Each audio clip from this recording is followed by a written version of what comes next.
One of the most pivotal confrontations of English and Scottish history, the Jacobite Rebellion, was the final stand for the Kingdom of Scotland against the unification of the two crowns to create what would become the United Kingdom. With roots dating back over a century, the rebellion was spurred by the attempted return of a Scottish monarch to the English throne, following the exile of James II by William of Orange in the late 1600s, culminating in a final epic battle between the two sides vying for control of the nation's future. The origins of what would become the Jacobite Rebellion begin back in the era of the Tudors, specifically during the controversial reign of Mary Queen of Scots during the mid-1500s. Due to the English Queen Elizabeth I not marrying and producing her own offspring to inherit her throne, her successor, by way of Mary Queen of Scots, was her son James VI of Scotland, who was a great-grandson of Henry Tudor, the original Tudor monarch who had seized the throne in the wake of the Battle of Bosworth Field against Richard III during August 1485. While Mary Queen of Scots would eventually be executed in 1587 for her involvement in attempted assassination plots against Elizabeth, James VI would remain the heir apparent to the English throne, subsequently rising to the position of King James I of England upon Elizabeth's death in 1603. Thus, the Scottish and English crowns were unified upon his ascension to the throne, though his attempts to adopt a closer political union between the two kingdoms failed to make significant progress, with both countries retaining their own parliaments, judiciaries, and laws, both ruled by James in personal union. James would rule until his death in April 1625, after which his son, Charles I, would lead a troubled nation into civil war against his own parliament during the 1640s, as the latter attempted to curb his royal prerogative, leading ultimately to his execution in 1649 at the end of the English Civil War. The monarchy was subsequently abolished, and a republic formed dubbed the Commonwealth of England, as ruled by Lord Protector Oliver Cromwell, this lasting beyond his own death in 1658, and was eventually dissolved following various disputes between royalist rebels and the parliamentarians, with the monarchy restored under Charles II in 1660. Charles would reign until his death in 1685, thus succeeded by his son, James II, though James's rule would again be controversial, as in 1688, concerns began to rise regarding his supposed designs on an absolute style of monarchy, with James intending to create a Catholic dynasty following the birth of his heir, James Francis Edward, during June of the same year. With England having broken with the Catholic Church in Rome during the reign of King Henry VIII over a century earlier, the prospect of a new Catholic dynasty, as had been demonstrated during the reign of Henry's daughter, Queen Mary I, opened the potential for widespread persecution of the Protestants and the outbreak of another civil war. Following the prosecution for seditious libel of 7 bishops from the Protestant Church of England, James's Catholic authority disintegrated, and seeking to ensure that England did not take the side of France in the ongoing 9 Years' War, his nephew, William of Orange, in collusion with his wife and James's daughter, Mary, devised a plan to overthrow the monarch. On November 5, 1688, a force of 20,000 Dutch soldiers were landed at Brixham in Devon under William's command, but due to the loss of James's authority within the ranks of the Royal Army, only a threadbare defence was established to counter the Dutch invasion, and he was forced into exile just over a month later, on December 23rd.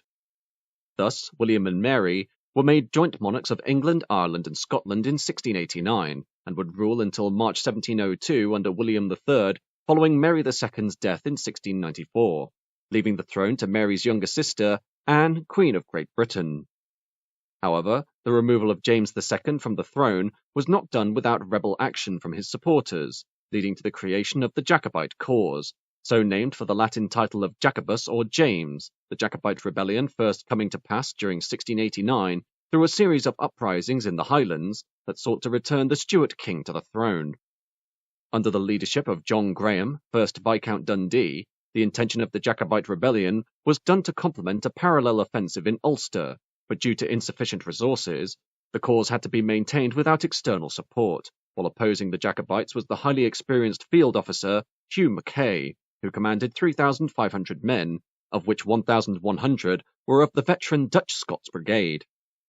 Initially, the Jacobite rebellion got off to a very poor start, with numbers diminishing by June 1689 to just 200 men, while Edinburgh Castle was taken and the Ulster campaign was forced into retreat that cut off a vital supply link beyond England, Dundee only receiving reinforcements in the form of a contingent of 300 Irish soldiers under Alexander Cannon, which arrived on July 21st.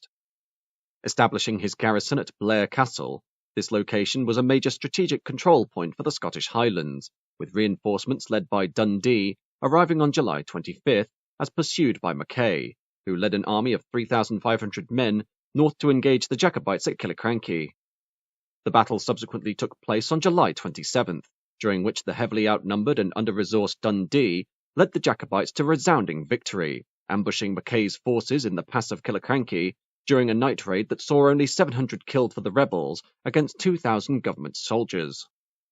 However, though the Battle of Killiecrankie was a decisive victory for the Jacobites, it proved to be extremely costly, with the Viscount Dundee and Alexander Fraser both being killed in the action, while on a strategic level it did little to hamper the government forces, and expended over a third of the Jacobite army. Following Dundee's death, Cannon assumed command, but was unable to capture any ports to resupply the rebels due to not having any siege weapons, while a lack of cavalry made his Highland levies vulnerable in the open, Mackay opting to simply avoid direct confrontation with the Jacobites until such time that he could rebuild his army in the Highlands. In August 1689, Cannon suffered a major defeat at Dunkeld, forcing him to disband the Jacobite army and withdraw for a year, Mackay spending the winter reducing Jacobite strongholds and constructing a new base at Fort William, while harsh weather conditions led to severe food shortages throughout the Highlands. In February 1690, Thomas Buchan took over as leader of the Jacobites from Cannon, but was only able to muster a force of 800 men, one that was rapidly dispersed following a surprise attack by Mackay at Cromdale in May of that year, which saw his troops scatter, Buchan being chased into Aberdeenshire without being able to establish a new garrison or stronghold. Concurrent to the Jacobite rebellion was a conflict between England and France known as the 9 Years' War, which had started in September 1688 and was caused primarily by aggressive expansion by French forces against the nations of the Dutch Republic, England, Scotland, the Holy Roman Empire, the Spanish Empire, the Duchy of Savoy, and the Williamites. In order to negotiate a settlement with the Jacobites, as well as hoping to win the Highland chiefs over to their side so as to fight against the French, Secretary of State Lord Stair offered in March 1690 £12,000 to the Jacobite chiefs in exchange for their oath of allegiance to the English monarchs William and Mary, though matters as to how this money would be divided was left ambiguous. In July 1691, a crucial battle took place between the Williamites and the Irish Jacobites at Aughrim in Ireland, ending in what was perhaps the bloodiest battle ever fought in the British Isles, with over 7,000 men killed in total, while the cause of James II to reclaim the throne in Ireland was driven out of the country. During the aftermath of the battle, the Scottish government issued a proclamation that offered pardon to any Scottish chiefs who took the oath prior to January 1, 1692, while those who did not would suffer vicious reprisals, leading to lengthy debates between the chiefs and James as to whether they could take the oath to avoid the wrath of the English government. As the deadline approached, Sir Thomas Livingstone, military commander in Scotland, was subsequently tasked by Lord Stair to prepare his forces for reprisal action against the clans as a punitive demonstration, with the Glencoe MacDonalds being chosen due to Stair's need to broker a deal with the Jacobites. Thus, in late January 1692, one of the most infamous moments in Scottish history took place in Glencoe, when 120 men of the Earl of Argyll's regiment of foot, under the command of Captain Robert Campbell of Glenlyon, were housed by the MacDonalds away from the harsh winter elements and given all the hospitality the locals could offer. However, under orders from Major Robert Duncanson, on the night of February 13, 1692, Campbell's men proceeded to massacre the Glencoe MacDonalds while they slept, slaughtering men, women and children, while those who could escape the soldiers were forced out into the winter cold, where many would die of exposure. Though the number of dead resultant of the Glencoe massacre varies, the generally accepted number is around 30 people murdered by Campbell's soldiers, the later widespread discovery of the massacre's occurrence leading to widespread condemnation across the entire British Isles, which eventually forced Lord Stair out of his office in 1695. Regardless, the Glencoe massacre would have the desired result of ensuring that the former Jacobite chiefs would remain true to their oath of allegiance, thus essentially bringing about the end of the uprising of 1689, those Scottish chiefs who took the oath ultimately seeing action on the side of William and Mary against France in the 9 Years' War until its conclusion in 1697. Scotland would therefore be ruled under William and Mary, and eventually Anne, in uneasy peace until the Act of Union during 1707, which was passed to unite the Parliaments of England and Scotland to create the United Kingdom of Great Britain, essentially the marriage of the two kingdoms as envisaged by James I and VI over 100 years before. With the passing of this act, the Parliaments of England and Scotland were merged into one at the Houses of Parliament in London, while Anne would continue to reign until August 1714, when she died childless, once again leading to a succession crisis for the throne. Under the Act of Settlement in 1701, so as to ensure no Catholics would rule in England again, the House of Stuart, as the direct ancestors of Queen Anne, were sidelined from succeeding to the throne, and instead the son of the distantly related Electress Sophia of Hanover came to the throne as George I, the first monarch of the Hanoverian dynasty. While the Stuarts had been exiled in the wake of the 1688 revolution, with James II having died in September 1701, James Francis Edward Stuart was considered to be the rightful heir to the newly established British throne, and thus, from their exile in France, the Scots colluded with the French to seek a military campaign to re-establish control over the crown of England, Scotland, and Ireland.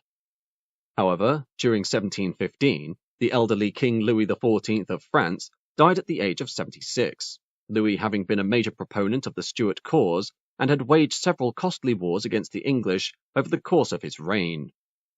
His campaigns against the Protestant monarchies of Britain and the Dutch, though, had decimated the French economy, and amid the desperate need to rebuild the country's infrastructure, the new government of King Louis XV signed the Anglo-French Alliance of 1716, one of the conditions of which was to see James Francis exiled from France and forced to take up residence in Rome on a papal pension. Intent on seeing the restoration of James Francis Stuart, also known as the Old Pretender, on September 6, 1715, John Erskine, the 6th Earl of Mar, raised the Stuart banner at Bray Mar in the Scottish Highlands. Mar, who had originally supported the ascension of the Hanoverian King George I the previous year, having found himself rapidly out of favour with the new king, and hoped he could restore his prestige and influence by leading a Jacobite rising. Amassing an army of 6,000 men, together with additional fighters from across northern England and Scotland, the Earl of Mar hoped to capture the historic capital of Stirling, using the proposed reduction in the British army to his advantage, as soldiers were demobilised in the wake of the War of the Spanish Succession coming to an end in 1713. However, with Mar's declaration of an uprising, British army regiments maintained their troop numbers, though due to the government's soldiers being spread thin across the near continent, and with internal defence forces in Scotland being short on men, there was little that could be done to initially suppress the uprising. Thus, the Highland towns of Inverness, Gordon Castle, Aberdeen, and Dundee fell to the Jacobites, though Fort William was able to repel the rebel forces, and the government in Edinburgh raised 10,000 men to defend the city, leading to a somewhat humorous Jacobite attempt to capture the keep of Edinburgh Castle, that was thwarted due to the siege ladder being too short, thus leaving the rebel fighters stranded until morning, whereupon they were arrested. With 20,000 men under his command, Mar moved against Stirling during October 1715, though due to his lack of tactical proficiency, his hesitation in moving rapidly on the town meant Irish garrisons under the Duke of Argyll could be deployed to stop his advance, leading to the muddled Battle of Sheriffmuir on November 13th. In an extremely bloody and confused confrontation, the outcomes of this fight were inconclusive, as while the Jacobites outnumbered the British by 6,000 troops, charges by the rebels were easily routed, while Mar, believing the day won, left the battlefield early, removing the tactical leadership of the Jacobites. In the aftermath, both armies retired, though as the bulk of the Jacobite army was bogged down in their attempted capture of Stirling, Hanoverian forces elsewhere were able to retake Inverness. On the same day, a Jacobite advance into northern England was also repelled during the Battle of Preston in Lancashire, which saw initial heavy losses for the government troops on the first day, but following an influx of reinforcements, led to the crushing of the rebel troops on November 14th. To help suppress the Jacobite rebellion, Dutch troops were called in to provide support, landing at Hull and London, while James Francis returned from exile and landed at Peterhead north of Aberdeen so as to personally lead the rebellion, though by this point the Jacobite forces had largely been dispersed and only 5,000 troops remained against the government army.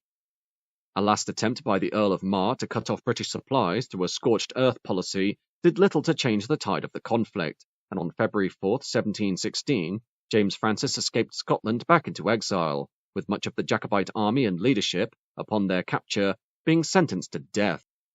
This again, however, proved not to be the end of the Jacobite cause, with help sought from various foreign powers to assist in the Stuart desire to retake the British throne, in 1719 seeing the rebels be supported by the Kingdom of Spain for its latest attempt to seize the crown. Following the end of the War of the Spanish Succession in 1713, the outcomes of this conflict saw the country lose its Italian possessions of Sicily and Sardinia, though under the priorities of the Spanish chief minister, Giulio Alberoni, Sardinia was reoccupied in 1717, followed by landings being conducted in Sicily during July 1718. The invasion of Sicily invoked the ire of the British, French, Austrian, and Dutch governments, with the Royal Navy being dispatched to the Mediterranean to destroy the Spanish fleet, leading to the start of the War of the Quadruple Alliance in August 1718, and Europe was once again set ablaze in conflict. With the Stuarts having been expelled from France in 1716, Alberoni considered that supporting the Jacobite cause in Britain would allow for a perfect diversion away from the wider conflict, with the potential long-term benefit of even removing the British from the main confrontation. It was in this he devised a scheme to bring about an invasion of southwest England using 5,000 Spanish troops, who would subsequently march on London and restore the Stuart dynasty, thereby removing Britain from the war, this campaign being supported by other nations that held disputes with the Hanoverian family, including King Charles XII of Sweden, who disputed lands in Germany. However, while a plan was drawn up that would see the Spanish invasion of southern England taking place alongside a Swedish invasion of Inverness, as supported by Scottish Jacobites, the death of Charles XII in November 1718 took Sweden out of the proposed assault, and the Spanish became increasingly uncertain as to the scheme's viability. Regardless, Alberoni used the threat of possible invasion as a means of drawing away the Royal Navy, and in March 1719, an invasion fleet sailed from Cadiz, but was severely damaged by a storm off Cape Finisterre, thus causing the Spanish element of the proposed assault to be returned to its homeland. In Scotland, meanwhile, George Keith, a Jacobite earl, landed his troop of 300 Spanish Marines at Stornoway in the Isle of Lewis, joining up with a contingent of exiles from France to create a sizable fighting force, though despite the need to await Spanish reinforcements, Keith demanded that his rebel troops attack Inverness, and dispatched his landing frigates back to Spain in order to dispel any attempted retreat by his cohorts. With 1,000 men, including 400 Mackenzies, 150 Camerons, 300 Spaniards, and other small groups, the Jacobites set up their stronghold at the island keep of Eilean Castle in the Western Highlands, while word reached the British government as to the Jacobite rising in Scotland, which demanded the dispatch of 2,500 Dutch soldiers to support their defence of the northern English border. Meanwhile, 5 ships of the line, HMS Assistance, Worcester, Dartmouth, Enterprise and Flamborough, were sent with all dispatch to the waters around Skye, assaulting Eilean Castle on May 10, 1719, while the bulk of the Jacobite force had been marched east to take Inverness, with a naval bombardment preceding the capture of the keep, the Royal Navy subsequently blowing up the castle with gunpowder to prevent its reuse. With Keith continuing to march on Inverness, General Joseph Whiteman moved an army of 1,000 men from the Inverness garrison to Glen Shiel in order to engage the rebels, bombarding the enemy camp on June 10th with mortars that caused little damage to the Jacobite force, but left them in confusion and disarray that made them easy prey for the British infantry. In a 4-hour battle, the Spanish and Scottish rebels failed to maintain their defence, and were forced up the mountain at Glen Shiel, the failing light, combined with the smoke of burning heather set ablaze by the mortars, allowing the Jacobites to disappear into the night, while the Spanish Marines were ultimately captured the next morning and shipped home. As for the Jacobites, these once again found themselves in exile across Europe, with George Keith eventually finding himself in the ranks of the Prussian army as a general, while others accepted royal pardons, the Battle of Glen Shiel spelling the end for the Jacobite rebellion of 1719, thus taking Scotland out of the wider War of the Quadruple Alliance, which ended in February 1720. For the next quarter century, the Jacobite cause would fall silent, though interest in restoring the Stuarts to the throne of Britain were kept alive following the birth of James's sons, Charles Edward Stuart in 1720 and Henry Benedict Stuart in 1725, giving hope that they too would lead the rebels in Scotland once more, James himself having abandoned the Restoration and had retired to private life in Rome. It wouldn't be until the late 1730s that moves to resume the Jacobite rebellion would be made, once again through the intervention of the French, with Gallic statesmen seeing the rapid emergence of British commercial strength as a threat to the European balance of power. Thus, the rebel cause of the Stuarts was once again seen as a convenient way to upset British interests, with financing a low-level insurgency being seen as far more cost-effective than an expensive restoration, especially since the Stuarts were unlikely to be any more pro-French than the Hanoverians. The Highlands of Scotland were an ideal place to develop a rebellion in this manner, due primarily to it being largely undeveloped and far from any significant government control, while the feudal nature of clan society meant it was relatively easy to raise an army, though even Jacobite sympathisers knew that incurring the wrath of the British could result in devastating consequences for the local population. However, there was enough resentment in Scotland to justify another uprising, as following the Act of Union, there had been financial and commercial moves by the English against the Scots that were heavily unfair to their people and economy, leading to civil unrest as per the 1725 malt tax riots, which were conducted in opposition to a levy on malted grain, and the 1737 Porteous riots, where Captain of the City Guard of Edinburgh, John Porteous, was lynched by the locals for the murder of suspected smugglers.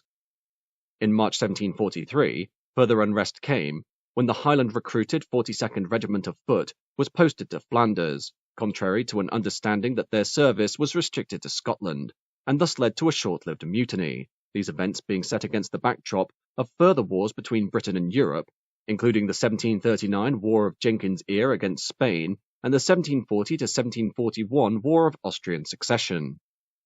This, in combination with political instability within the British Parliament, caused by a leadership crisis during 1742, meant that the time was perfect to launch another bid to reclaim the throne, this time by Charles Stuart, who desired to rule the United Kingdom on the basis of divine right of kings and absolutism. Under the 1743 Pacte de Famille, Louis XV and his uncle Philip V of Spain agreed to cooperate against Britain, including an invasion to restore the Stuarts, with Louis assembling 12,000 troops at Dunkirk during 1744, the intention being to distract the Royal Navy through a fake invasion fleet being deployed from Brest, while the actual assault would be done against the River Thames from the Pas de Calais. This feint, however, failed to draw away the attention of the British when they were launched on January 26, 1744, while much like the Jacobite uprising of 1719, harsh winter storms severely damaged the French invasion fleet in the Pas de Calais, leading to the destruction of multiple ships, Louis opting instead to cancel the invasion and instead declare war on Britain. While the attempted invasion failed to reach England, Charles, often dubbed Bonnie Prince Charlie, spent early 1745 gathering weapons and was provided 2 transport ships by the French in order to cross the Channel, the 16-gun privateer Du Tillet and the former Royal Naval 64-gun warship Elizabeth, which by this point was over 40 years old. Departing from Saint-Nazaire in July 1744, the 2 vessels sailed for the Outer Hebrides, but were intercepted 4 days into the voyage by HMS Lion, the Du Tillet, with Charles aboard, avoiding the skirmish, while Elizabeth was heavily damaged and was forced into port under the escort of HMS Lion, with its complement of volunteers and weapons captured. With the bulk of his force and arsenal having been lost to the British, Charles, who landed at Eriskay in the southern Outer Hebrides, was advised to withdraw back to France, fearing that his failure to present a suitable army to the Scottish chiefs would not be enough to convince them to engage in a full uprising. Despite the odds, Charles, with the support of Donald Cameron of Lochiel, committed himself to the rebellion, which was launched on August 19th with the raising of the Royal Standard at Glanfinnan, witnessed by around 700 Highlanders, the newly built government roads providing the Jacobites easy access across northern Scotland, and Perth was eventually reached on September 4th. More sympathisers ultimately joined along the way, including Lord George Murray, who had been previously pardoned for his participation in the 1715 and 1719 risings. In opposition to the Jacobites was Lord President Duncan Forbes, who assembled an army of 3,000 men that comprised mostly untrained recruits, and while he lacked information on the Jacobite intentions, he continued to maintain an accord with the majority of the Scottish ruling class through his own personal relationships. On September 17th, Bonnie Prince Charlie led his men into Edinburgh without a fight, though Edinburgh Castle remained in government hands, with James Francis being declared King of Scotland the following day in absentia, while Charles would be his regent. This victory was further emboldened on September 21st at the Battle of Prestonpans, where Charles Stuart's Jacobite force routed the British army of John Cope in a confrontation that lasted less than 20 minutes, illustrating to the British government in London the threat posed by this new uprising, and thus requiring the return of 12,000 troops from Flanders to defend the northern border of England. Meanwhile, Charles consolidated his support by publishing two declarations on October 9th and 10th, the first being the dissolution of the pretended Union, and the second rejecting the Act of Settlement, as well as making public vivid details of the Glencoe massacre and the subsequent 1695 parliamentary inquiry that saw Lord Stair removed from his office.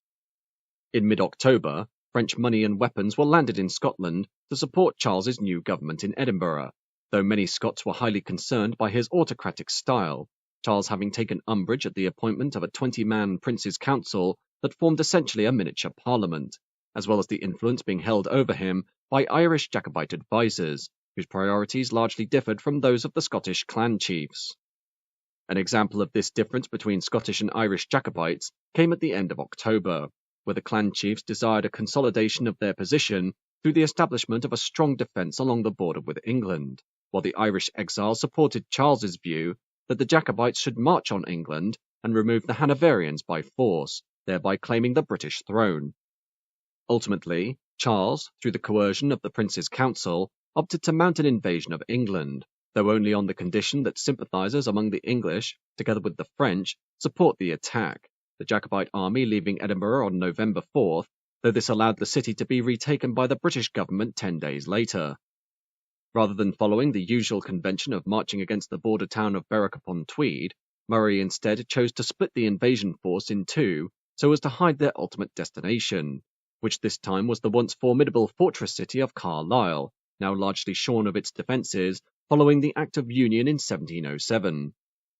Both sides had distinct disadvantages, the citadel at Carlisle being only defended by 80 elderly veterans, while the Jacobites had no siege weapons to quickly overcome the fortress, meaning the Scots would have to starve out the defenders, Carlisle Castle ultimately surrendering after 5 days on November 15th, when word reached them that the relief force of General George Wade, government commander in Newcastle, had been delayed by snow.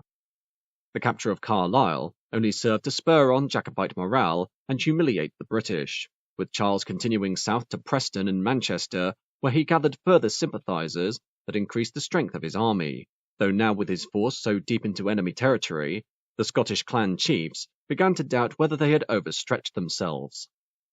Regardless, they continued to support Charles's march south, assured that Sir William Watkins Wynne would meet them in Derby, while the Duke of Beaufort would seize and capture the strategic port of Bristol in order to allow for easy French resupply, though upon reaching Derby, no reinforcements were present and Bristol had not been captured. It was at this point that the Scottish concerns were raised most emphatically to Charles, believing that they had gone far enough and that they were now too exposed to superior British assault, with Prince William Augustus, Duke of Cumberland and son of King George II, bringing an army north from London, while Wade moved against the Jacobite rear from Newcastle. Further complicating matters was Charles's admission that he had not received word of English support for the Jacobites, the revelation of this lie resulting in a break of relations between himself and several clan chiefs, leading to an overwhelming vote by the Prince's Council to retreat back to Scotland, as compounded by the landing of 200 French volunteers in Montrose, with an expected 10,000 more to follow. Derby would therefore prove to be the furthest south the Jacobites ever reached, their withdrawal back to Scotland being their best solution, as any attempt to march against Cumberland's army on the way to London, without major equipment or heavy weapons, would have led to a futile bloodbath, the retreat north meaning the advantage was now theirs, as British troops would need to essentially invade Scotland so as to unseat Charles's force. This was compounded by a large-scale assembly of French troops in Dunkirk that heralded a possible invasion of southeast England. As though these armies were in fact being dedicated to an assault on Flanders, the threat alone was enough to distract the British government from undertaking a full-scale pursuit of the Jacobites back north, giving Charles valuable time to consolidate his forces. Unfortunately for the Bonnie Prince, His lies as to having a support base in England, together with the promise of additional French landings, had irreparably damaged ties between the clan chiefs and the Jacobites, while the removal of the invasion threat against southern England meant his army was finally pushed back into Scotland in late December 1745, when Cumberland retook Carlisle.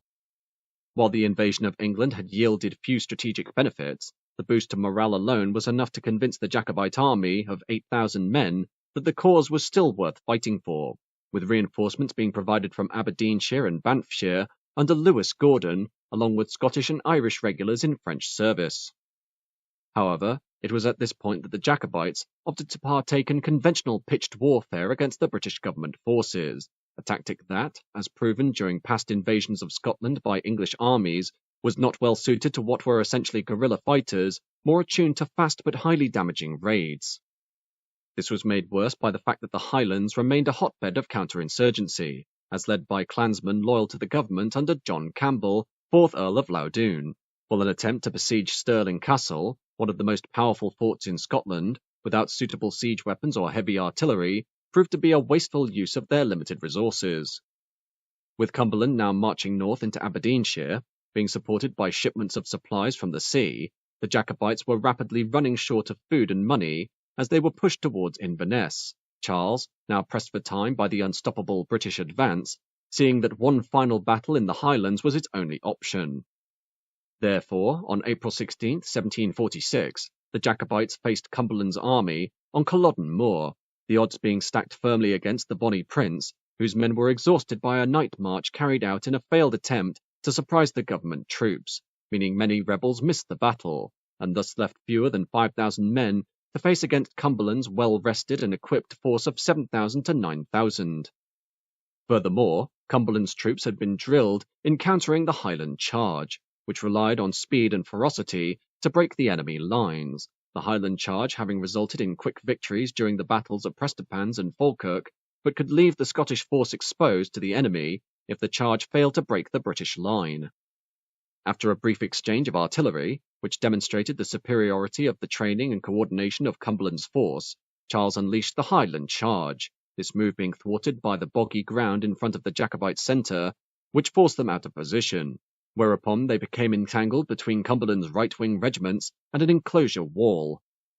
Exposed in the middle of the field, the Jacobites were easy prey to the British artillery, and after several minutes of chaotic fighting, the Scots were forced back into retreat, Irish and Scots regulars holding the line as they withdrew, allowing Charles and his entourage to escape back to Inverness. In the end, the Battle of Culloden Muir resulted in only 50 deaths on the British side, and up to 1,500 deaths for the Jacobites, while up to 500 were taken prisoner, Cumberland's force mopping up isolated pockets of resistance, while what remained of Charles's army numbered only around 1,500 men, of whom he ordered to disperse so as to avoid capture. In the wake of the battle, Charles, having not fought at the head of his army and died in the field with his men, lost all credibility among the clan chiefs, and would eventually escape back to France on September 20, 1746, from his hideaway in the Western Highlands, though even before Culloden Muir and Derby, the rift between the Scots and the Bonnie Prince had been strained through his heavy drinking and accusations that Murray, as his military commander, was a traitor to the cause.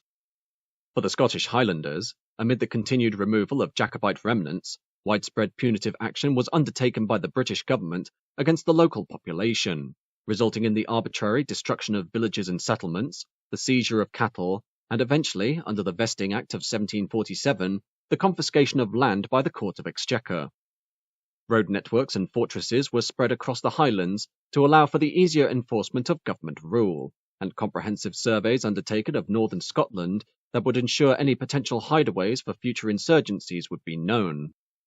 At the same time, the traditional clans system, which was already on the decline before 1745 due to changing economic conditions, was brought to an end under the Heritable Jurisdictions Scotland Act of 1746, which removed the feudal power of the chiefs over their clansmen, and Scottish dress was banned outside military applications.